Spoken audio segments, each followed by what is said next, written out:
2024년 10월 2일 수요일 돈다방 미쓰리 시작하겠습니다. 저는 어제 사전 공지를 해드리지 못한 채 방송을 업로드해드리지 못했습니다. 사과 말씀 드리고요. 저는 9월 30일이 되면 해마다 한 해를 정의하고 그 다음에 증시 전망 모드로 짠 하고 돌입을 하는데 생각만 하는 게 아니라 일단 막 대청소를 합니다. 대청소하고 그다음에 자료들도 정리하고 그 정리하는 자료 중에 조금 더 보관해야 될 자료 같은 거 있으면 다시 한번 추리고, 그리고 이제 연말부터 쏟아져 나올 증권사들 자료들도 보기 위해서 프린트해서 세팅할 위치도 딱 만들어 놓고 컴퓨터도 싹 한번 또 청소하고 뭐 그런 작업을 하다 보니까 예전에는 안 그랬는데요.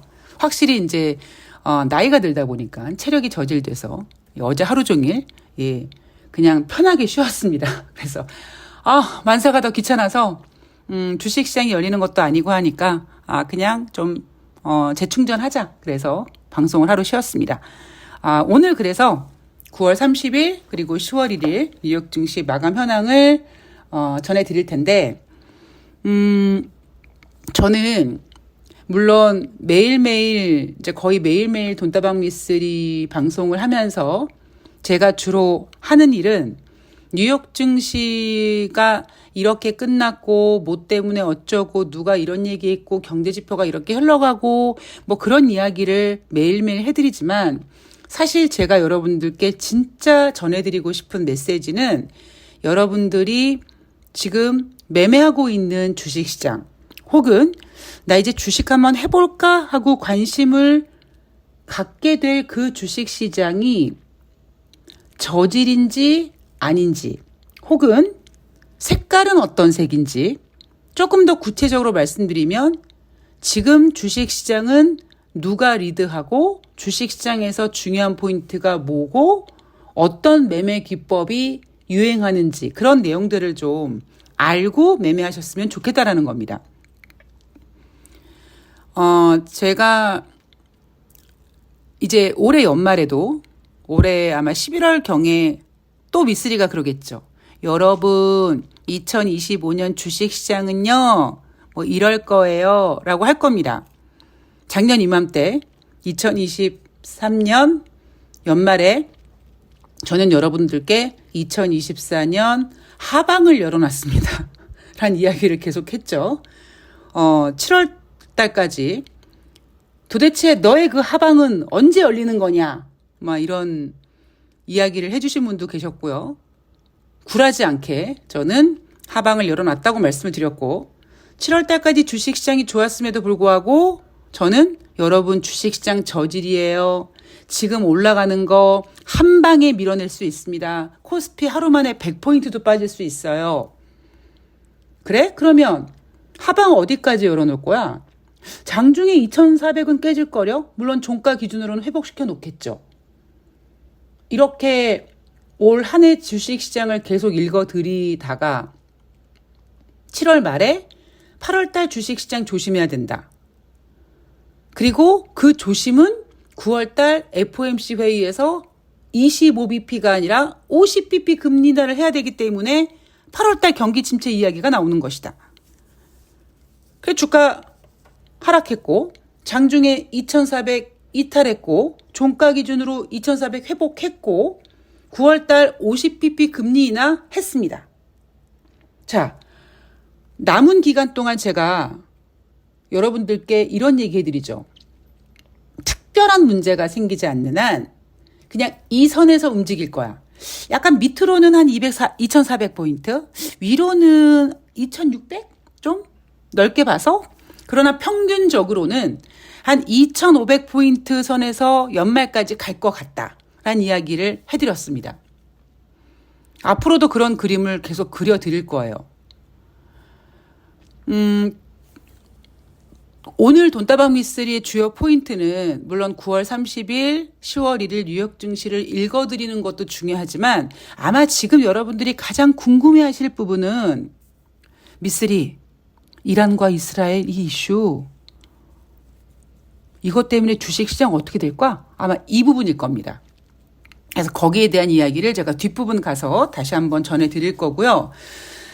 제가 지난주 일요일 날 9월의 실질적 마지막 주, 그러니까 9월 30일이 월요일이었으니까 그 전주는 기관들의 윈도우 드레싱 효과가 나타날 것이다라고 했는데 진짜 기관들이 매수해줬고 거기에 외인들은 팔았고 목요일날 수요일날 특히 목요일날 외국인들이 선물 가지고 장난질을 하면서 외인 매수가 목요일 금요일 들어왔습니다만 당장 이번 주 들어와서 기관들은 내가 언제 윈도우 드레싱 했냐라는 식으로 다시 매도세로 전환됐고요. 외국인들은 우리나라 주식시장을 떠나고 있습니다. 그러니까 제가 2,500포인트 그러니까 중간 가격이 2,500 정도 되고 위아래로 한 2,400, 2,600 그 사이로 움직일 거다라고 하면서 전제 조건이 뭐였냐면 외국인들이 대한민국 주식시장을 떠나면서 저 같은 사람 이 바닥에서 나 매매 좀 해봤어 하는 사람들이 살벌하게 매매할 것이다. 뭐 이런 이야기를 해드렸습니다. 아마 그런 분위기로 이어갈 가능성이 높아요.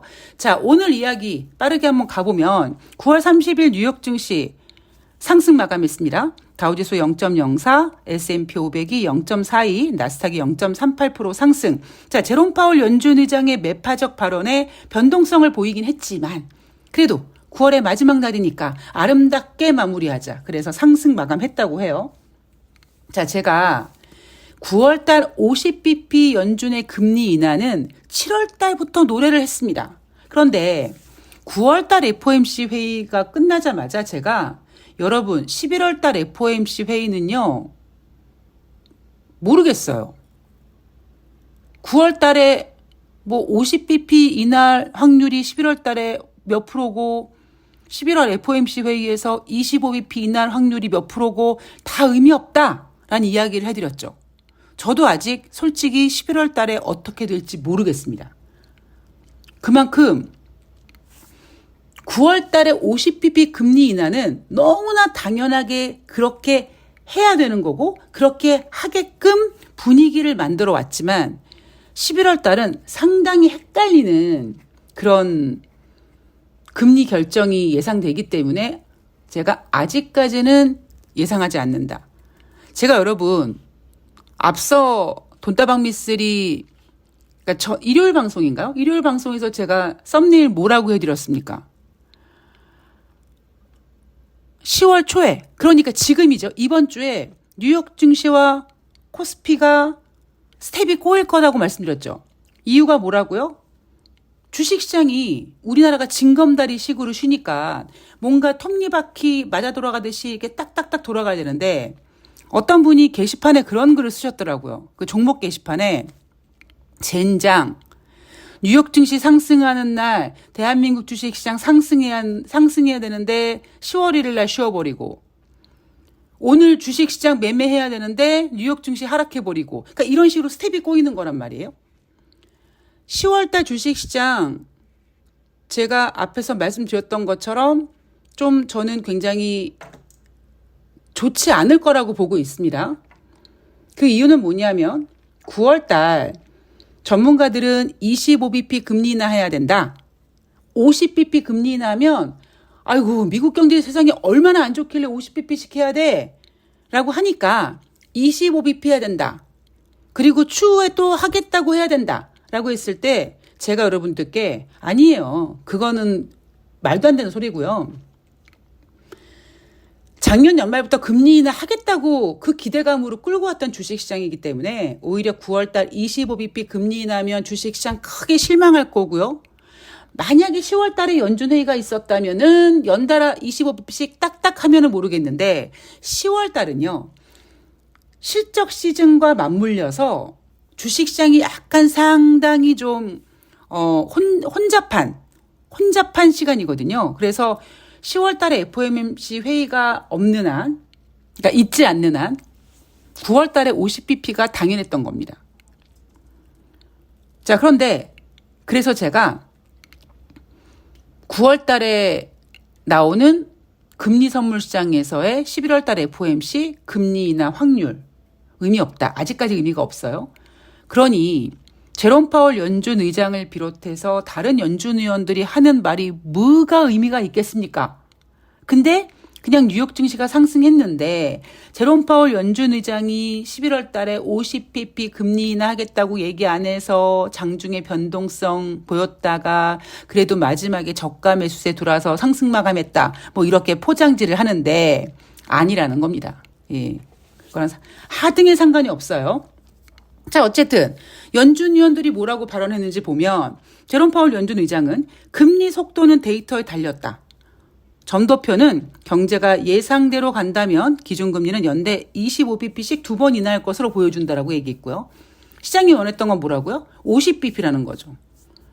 근데 만약에 제가 일요일 방송에서 말씀드렸듯이 10월 초에 경기 침체 이야기 또 튀어나오고 11월 달에 50bp 기준금리 인하 가능성이 커지면 진짜 그때는 9월 달에 전문가들이 걱정했던 것처럼 야 50bp씩 이렇게 연달아 해야 돼? 이 문제 생긴다니까요. 자, 그리고 매파로 불리는 미셸 보먼 연준 이사는 금리 인하가 너무 빠르면 억눌린 수요가 폭발할 위험이 있다. 자, 인플레이션 다시 출렁거릴 수 있어 라는 헛소리 했습니다. 인플레이션 우려 없어요. 경기 침체에 무슨 얼어 죽을. 자, 애틀란타 연방은행 총재, 미국 고용시장이 예상보다 훨씬 더 악화한다면 또 다른 피커 또 열려 있다. 자, 누구는 너무 빨리 금리 인하하면은 인플레이션 우려된다고 하고, 누구는 고용시장 안 좋으면은 50bp 인하할 수 있다라고 얘기하고, 상당히 시장이 혼란스럽습니다. 자, 시카고 연방은행 총재도 연준의 벤치마크 당일 금리는 앞으로 12개월 동안 25bp보다 훨씬 더 많이 낮아져야 된다라고 했고요. 그래서 현재 11월 달 FOMC 회의에서 50bp 인하 확률 34.6%까지 하락했고 반면에 25bp 인하 확률 65.7%까지 올라왔습니다. 의미 없다라는 이야기를 전 전해드리고 싶고요. 자, 10월은 증시가 극심한 변동성을 보인 시기로 잘 알려져 있다. 뉴욕 증시의 최대 폭락 사태인 블랙 먼데이도 1987년 10월에 발생했다. 개풀 뜯어먹는 소리입니다. 제가 여러분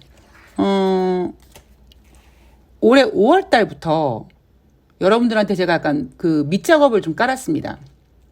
기억나시는 분들이 계실지 모르겠습니다만 제가 제가 증권사를 4군데를 다녔는데 그렇게 이직을 자주 하다 보니까 휴가철에 눈치가 보여서 휴가계를 약간 늦게 냈다. 그래서 8월 달 후반부터 휴가계를 이렇게 내면 이상하게 휴가 내면 소버린 사태, 즉 SK 사태 터지고 휴가 내면은 9.11 테러 터지고 그리고 2008년도 같은 경우에는 9월 달에 리먼 사태, 8월 달, 9월 달 리먼 사태가 터졌으나 그때는 제 인생이 무너지는 때이기 때문에 5월 달부터 저는 완전히 맛이 가고 있었다.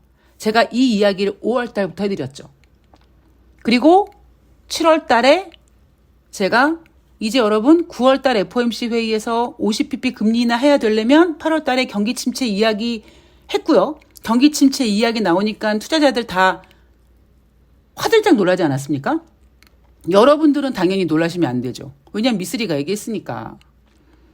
자, 여하튼 그런 패턴을 지금 제가 계속 만들어드리고 있지 않습니까? 그런데 제가 10월 달은 8월 달과 9월 달과 좀 다른 패턴으로 갈 것 같다라고 이야기를 하고 있어요. 자, 어떤 패턴으로 갈지 보면 일단 10월 1일 뉴욕 증시 다우지수가 0.41% 하락, S&P 500이 0.93% 하락, 나스닥이 1.53% 하락했습니다.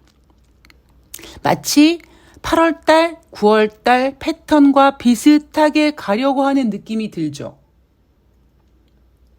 근데 여러분 혹시 기억나실지 모르겠습니다만 올해 2024년 미쓰리에게 너는 올해 주식시장에서 뭐가 가장 기억에 남니? 라고 물어보신다면 저는 1월 첫날 애플의 매도 보고서 전 이거라고 말씀을 드렸습니다. 매도 보고서 때문에 금리 인하 기대감과 애플 나가 AI 성장 기대감 너 와. 그래서 주식시장을 상반기 동안 이끌었잖아요. 마치 그런 모습으로 8월 달, 9월 달 패턴을 보여주고 있어요. 또 패턴 얘기 하나 나오니까 제가 작년 연말에 그런 얘기 드렸잖아요. 여러분 미쓰리 생각에는요 왠지 2024년 연초가 2016년 연초와 비슷할 것 같아요 라는 이야기를 해드렸습니다. 2016년 어땠습니까? 미국이 2015년 12월 달에 금리 인하 한 번 하고 2015년 12월 달에 금리 인상 한 번 하고 2016년 4번의 금리 인상 하겠다고 하고 한 보름 뒤에 2016년 1월 달 증시가 개장되자마자 중국 증시가 개판이 됩니다. 올해도 마찬가지였죠. 올해는 애플의 매도 보고서였습니다. 저는 주식시장을 계속 복귀하면서 비교하고 그때와 차이가 뭔가를 계속 생각하거든요. 그런데 제가 오늘 패턴 이야기를 좀 자주 해드리는데 10월 초에 똑같이 주식시장이 빠졌습니다. 8월 달도 그랬고요. 9월 달 초도 빠졌어요. 그런데 생각해 보시면 8월 초에 발표된 7월 달 부진한 고용지표, 9월 달에 발표된 8월 달 부진한 고용지표인데 조금 더 상세히 들어가면 단순히 고용지표 때문은 아니에요. 왜냐? 자, 보세요. 이날 발표된 경제지표가 8월 달 구인 이직 보고서입니다. 전월 대비 30만 건 증가해서 804만 건이고요. 채용은 9만 9천 건 감소, 퇴직은 30만 건 감소했다고 합니다. 이게 중요한 게 아니라 ISM에서 발표하는 9월 달 제조 PMI 지표 전년과 동일 47.2%인데 그래도 기준선 50, 즉 경기 위축 국면에 놓여져 있습니다. 그리고 ISM 같은 경우에는 2달 연속 확장이니까 이렇게 따지면 이제 3개월 연속 위축 국면인 거죠. 50 아래에서 위축 국면에 있는 거고 S&P 글로벌 같은 경우도요. S&P 글로벌 9월달 제조 PMI 지표도 8월달엔 47.9인데 9월달에 47.3입니다. 이것도 전월 대비 부진하고 여전히 경기 위축 국면이에요. 자, 이렇게 제조 PMI 지표가 부진한 상태에서 부진한 고용 지표가 이렇게 더해지니까 경기 침체 우려가 짠 하고 나타났단 말이에요. 그런데 10월 1일은 다릅니다. 뭐가 다르냐? 이슈가 하나 툭 튀어나왔어요. 그 이슈가 뭐냐? 이란과 이스라엘의 전면 충돌입니다. 그런데 이게 우리가 몰랐던 전쟁이 새롭게 나오는 게 아니잖아요. 이미 며칠 전부터 계속 바람을 불었어요. 그리고 제가 지난번에 한번 말씀을 드릴까 하다가 계속 딴소리 하느라고 까먹었는데 제가 요즘 국제 유가 얘기 안 해드리잖아요. 국제 유가는 당연히 경기 침체 이야기 나오니까 하락하고 여전히 지금 산유국들은 감산을 유지하고 있단 말이에요. 근데 제가 국제 유가는 너무 순수한 녀석이어서 공급과 수급 요거 두 개 가지고만 조절이 가능하다고 했잖아요. 자, 너무 오랫동안 국제유가가 좀 밀리고 있고 경기 침체 이야기 나오고 있고 감산은 하고 있는데 감산 효과가 나타나지 않는다 그러면 결국 공급 차질을 좀 시켜야겠네? 라는 생각이 들 수 있을 거고요. 그 이슈가 바로 사실 미국의 허리케인이었습니다. 그리고 저는 사실 이란과 이스라엘, 물론 그렇다고 미국이 국제 유가 가격을 올리기 위해서 이란과 이스라엘을 짜고 치는 고스톱 이건 아니지만 제가 늘 말씀드리지만 주식은요, 그리스 신들이 구름 위에서 이렇게 땅을 내려다보는 그런 전지전능한 관점으로 봐야 된다고 말씀을 드리지 않습니까? 그런 관점으로 본다면 이란과 이스라엘 전면 충돌은 저는 개인적으로 주식시장의 오랜 악재로 작용되지는 않을 거라고 봅니다. 또 하나 악재가 있죠. 뭐냐면 미국 항만 노조 47년 만에 파업했다고 합니다. 전문가들은 이렇게 얘기해요. 이 파업이 장기화되면 미국 경제를 또 이렇게 휘청거리게 할 수 있다. 근데 저는 8월 초에 경기 침체 이야기 나왔고 9월 달에 경기 침체 이야기 나와서 50bp 금리 인하했습니다. 자, 10월 달에 경기 침체 이야기 또 나오면 주식시장 되게 힘들어할 거라고 제가 말씀드렸잖아요. 그러니까 이제 다른 뉴스로 덮습니다.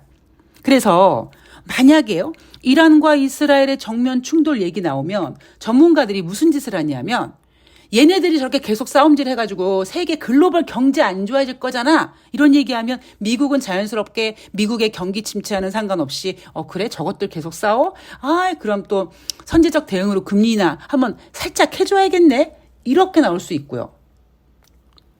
그래서 저는 뜬금없이 이란과 이스라엘 이게 지금 몰랐던 악재가 아니고 얘네들은 좀 계속 싸움질하고 있잖아요. 좀 러시아랑 뭐 우크라이나는 지금 뭐 합의 봤습니까? 그것도 아니잖아요. 근데 뭐 5개월 만에 이란이 이스라엘을 겨냥해서 180발의 탄도미사일을 포격하면서 뉴욕 주시가 하락했다. 5개월 만에. 과연 이게 더 확장되느냐 안 되느냐 이것 때문에 증시가 흔들렸다라고 하는데 저는 이 이슈가 그렇게 오랫동안 주식시장에 영향을 끼치지는 않을 거고요. 그냥 미국 경기 침체가 너무 그러니까 너무 미국에게 공포를 줄 수 있을 것 같으니 미국의 경기 침체가 중요한 게 아니야. 봐봐. 중국이 저렇게 과격한 경기 부양한 이유가 뭐겠어? 얼마나 경제가 안 좋으면 저러겠어? 라고 약간 시선을 돌리는 것처럼. 약간 그런 역할로 작용되지 않을까 싶습니다. 결국요, 주식시장은 툭툭 튀어나오는 이슈는요, 오래가지 못합니다. 그리고 이란과 이스라엘의 이 문제는 우리 이미 전쟁을 하고 있었던 애들이고 지금 5개월 만에 뭐 전면전이니 뭐하니 하지만 전면전으로 걔네들이 전면전으로 가도 실질적으로 주식시장이 저는 큰 역할을 하지 못할 거라고 봅니다. 초반에 이럴 수 있겠죠. 쟤네들이 정면전으로 붙었기 때문에 글로벌 경기가 걱정돼 할 수 있겠지만 앞서서 제가 유럽에도 지금 경기 안 좋다고 말씀드렸잖아요. 그럼 결국 그냥 오히려 금리 인하를 하게끔 만드는 굉장히 합리적인 명분을 제시하는 거기 때문에 저는 지금 이슈가 되고 있는 뭐 이란과 이스라엘의 전면전 혹은 미국 항만 노조 파업 얘네들은 실질적으로 주식시장에 큰 방향성을 만들지는 못할 거라고 생각을 합니다. 다시 우리는 경제 지표, 왜곡된 경제 지표, 수정되는 경제 지표, 그 경제 지표가 우하향을 그리고 있느냐 아니냐 이거에 집중을 해야 된다라고 생각을 합니다. 제가 어제 방송을 못해서 오늘 이틀 동안 뉴욕 증시를 읽어드리느라고 좀 내용이 더 하고 싶었던 얘기가 좀 밀렸는데 그거는 뭐 또 내일 방송에서도 해드릴 수 있으니까 천천히 하루하루 방송을 풀어나가 보도록 하겠습니다. 내일은 목요일이고요. 아시다시피 새날을 나가기 때문에 만약에 하도 그냥 김건희가 그냥 사고를 많이 쳐서 내일 너무 내용이 많다. 미쓰리가 준비해야 될 내용이 너무 많다 그러면 내일 방송 돈다방 미쓰리는 패스할 거고요. 뭐 저렇게 사고 칠 줄 알았어? 하고 이제 좀 내용이 좀 가벼우면 돈다방 미쓰리 내일 준비해서 전해드리도록 하겠습니다. 10월 1일 국군의 날 윤석열 그리고 김건희가 얼굴을 들이댔습니다. 와, 김건희 그 뻔뻔함에 경악을 금치 못하겠더라고요. 마치 무슨 여자 경호원처럼 머리에는 무슨 짓을 했는지 하여튼 이상한 헤어스타일과 경호원 같은 의상을 입고 나왔는데 그 뻔뻔함에 정말 놀랍습니다. 자, 오늘 방송은 여기서 마칠 거고요. 저는 다음 방송에서 뵙도록 하겠습니다. 여러분 좋아요 좀 눌러주세요. 고맙습니다.